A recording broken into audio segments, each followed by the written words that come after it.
Bienvenue dans le CRM Oxygène. Le CRM Oxygène va permettre de gérer des comptes, c'est-à-dire des prospects et des clients. Pour chaque compte, nous allons avoir plusieurs critères, s'il s'agit d'un client ou d'un prospect.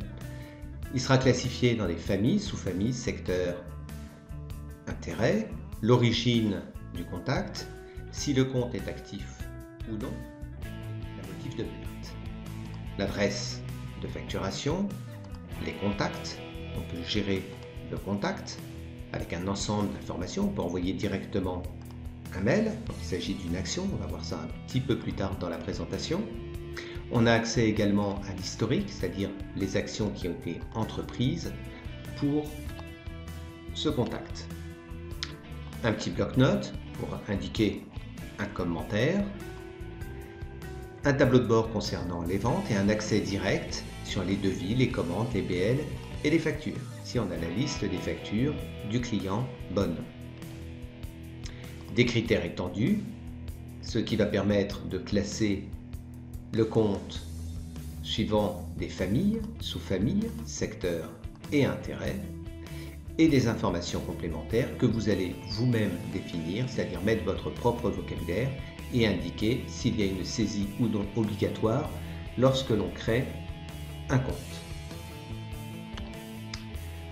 Sur cette liste-là de comptes, et nous sommes sur des clients, nous avons différents critères qui permettent de faire un tri. Par exemple, on va prendre le code postal début de part. Donc on va filtrer sur le département 06 et nous avons ici l'ensemble des clients dont le département est 06.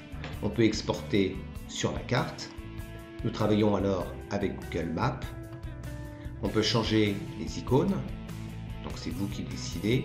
Tout ceci, ce sont des fonctionnalités de Google Maps. On peut également changer par exemple le fond de carte.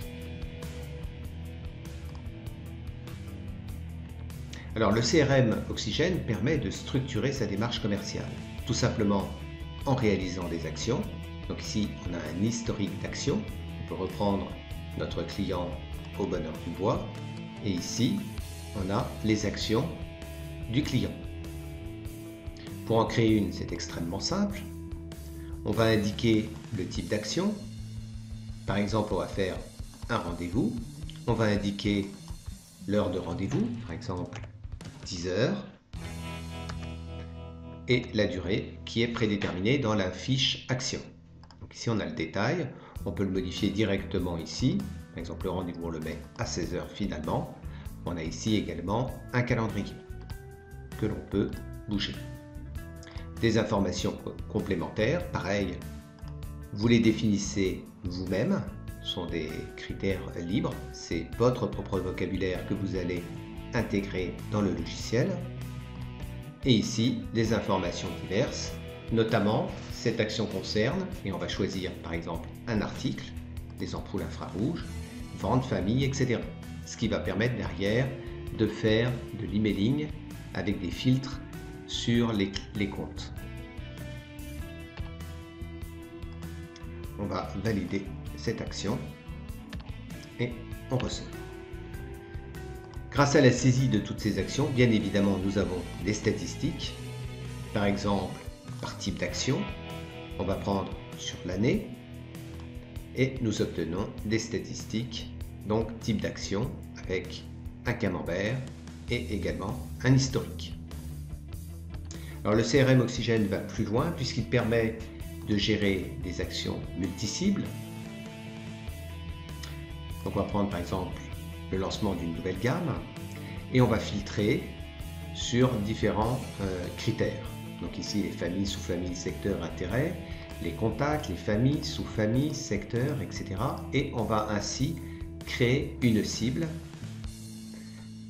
que l'on va pouvoir utiliser en générant des actions. Voilà la présentation générale du CRM Oxygène. Lorsque l'on lance le logiciel et si on le souhaite, un agenda apparaît directement au lancement d'Oxygène avec ce qui se passe dans la journée, les tâches également, par exemple un devis, et toutes les actions qui sont en retard. Cet agenda peut être mis sur une autre date, bien évidemment, en fonction de ce que l'on souhaite.